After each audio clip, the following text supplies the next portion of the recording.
Ladies and gentlemen, good evening and welcome to Canal Algérie's nightly news. On to the headlines. The President of the Republic, Abdelmajid Tebboune, closes the military school year at Shershel Academy, supervising the graduation of the 2025 class with live military displays. Tasked by the President of the Republic, the Prime Minister visits different countries' pavilions as part of World Expo 2025 in Osaka. Sonaga CEO in Benin to discuss new electricity agreements as Algeria eyes stronger regional partnership. Also in national economy, we delve into the thriving export of household appliances. In Palestine, the Zionist forces open fire on civilians awaiting humanitarian aid, and starvation now used as weapon against the civilians. Welcome back. We kick off with a look back at yesterday's military graduation ceremony at the level of the Shershel Military Academy. Late President Hawari Boumediene presided for several consecutive years by the President of the Republic, Abdelmajid Tebboune, Commander-in-Chief of the Armed Forces, Minister of National Defense, marking the end of this year's military graduation ceremonies. Melissa Kobash has the details.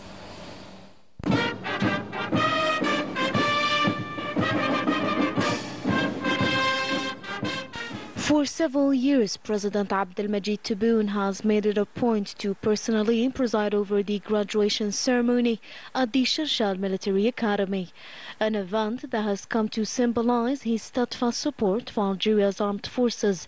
This high-profile ceremony reflects the state's broader commitment to strengthening national defense, modernizing military capabilities, and investing in the next generation of military leadership.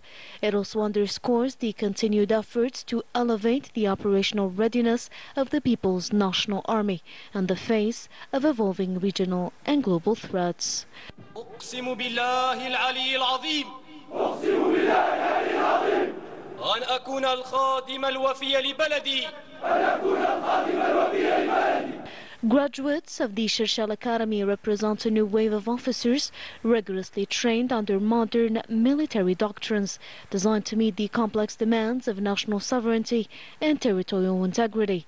Their education reflects a strategic vision to cultivate officers who are not only tactically proficient but also deeply conscious of their mission as protectors of the homeland. نعمة الحرية والاستقلال. Addressing the audience, the Army General Said Shengriha recalled Algeria's glorious history, marked by the heroism of the forefathers who sacrificed everything to regain freedom and stability.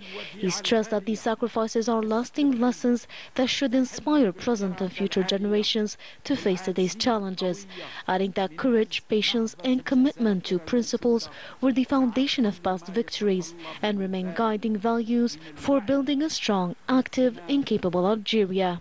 With each passing year, graduating classes carry forward the core values of discipline, loyalty, and patriotism, transmitting a legacy from one generation of soldiers to the next. من التكوين الأساسي المتخرجون هذا اليوم وفاء لتضحيات شهدائنا الأبرار ومجاهدين الأخيار نطلب من سيادتكم الموافقة على تسمية دفعتنا باسم المجاهد العميد حسين بن حديد.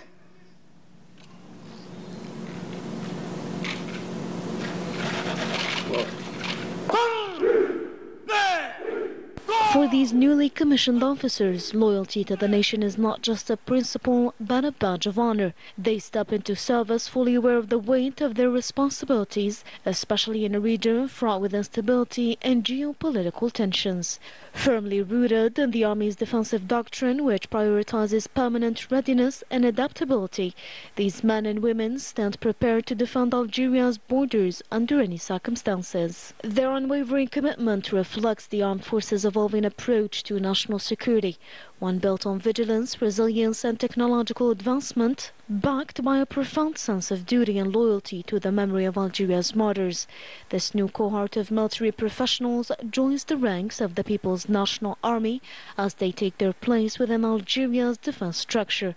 They reinforce not only national stability, but also the country's role as a key stabilizing force in the wider region.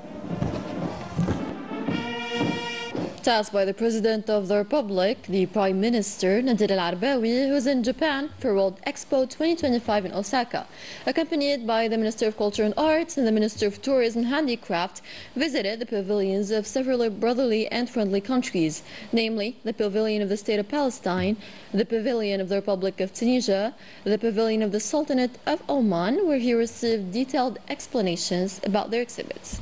During his visit to the Italian Republic's pavilion, the PM and his accompanying delegation toured the various sections of the pavilion, which showcases Italy's historical and cultural heritage. He concluded his visit at the Qatari pavilion, where he listened to presentations on the various cultural and economic aspects of the state of Qatar. The Premier then signed the Golden Book of the pavilions of these countries, reaffirming the depth of the brotherly friendship and cooperation ties between Algeria and these countries, fostered by a shared political will.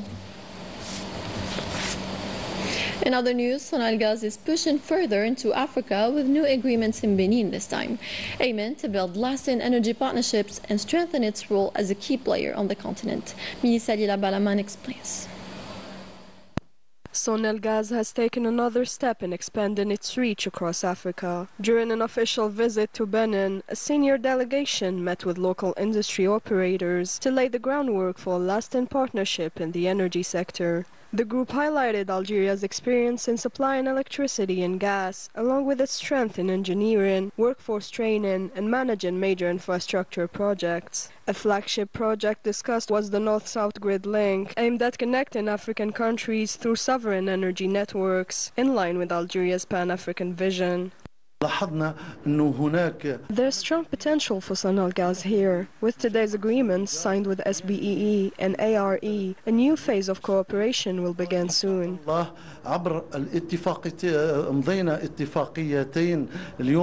The deals were welcomed by both sides. On the sidelines, Sonalgas' CEO met with Benin's National Employers Council to explore joint investments and ways to tap into West African markets. This strategy focuses on skills transfer, balanced partnerships, and establishing Sonalgas as a major force in Africa's energy sector.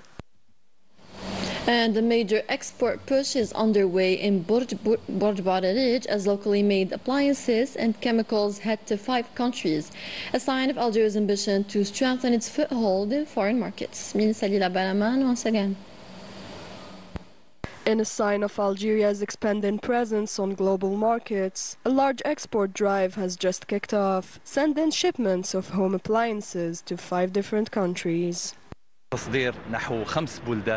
We are now selling to Egypt, Jordan, Libya, Mauritania and Tunisia. 45 trucks have rolled out, each carrying goods worth about $2 million. $10 shipments are bound for Tunisia alone. We're sending refrigerators as part of a joint venture with a Tunisian firm. Trade with them alone is close to $5 million. To highlight what local manufacturers are capable of, a selection of export-ready appliances was put on display, showing a local industry committed to quality. Our aim in joining this trade fair is to get our products known and open doors to more export deals. We're presenting smaller household items too.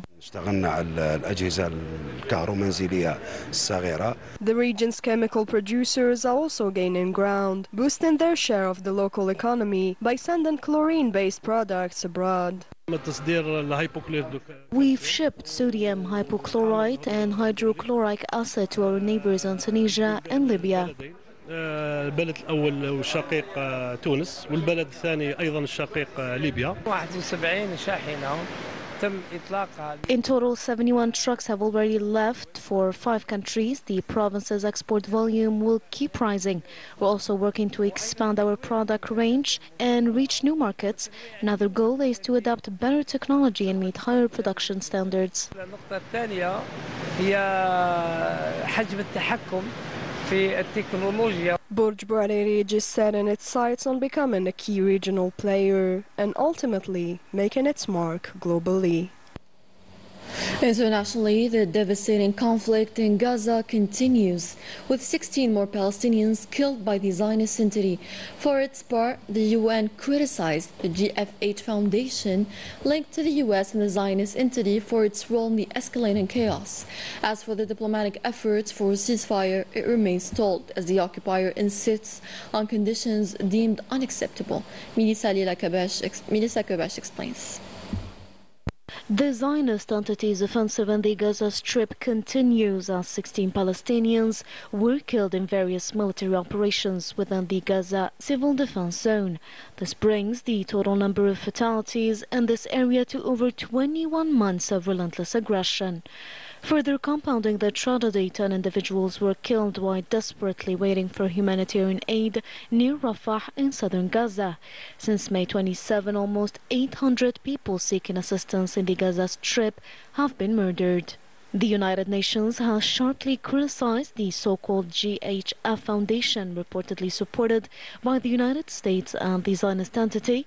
This organization is accused of contributing to chaos and the deaths of dozens of Palestinians. The humanitarian situation remains dire, exacerbated by ongoing airstrikes, ground bombardments, and the systematic destruction of displaced persons' camps and agricultural land by bulldozers.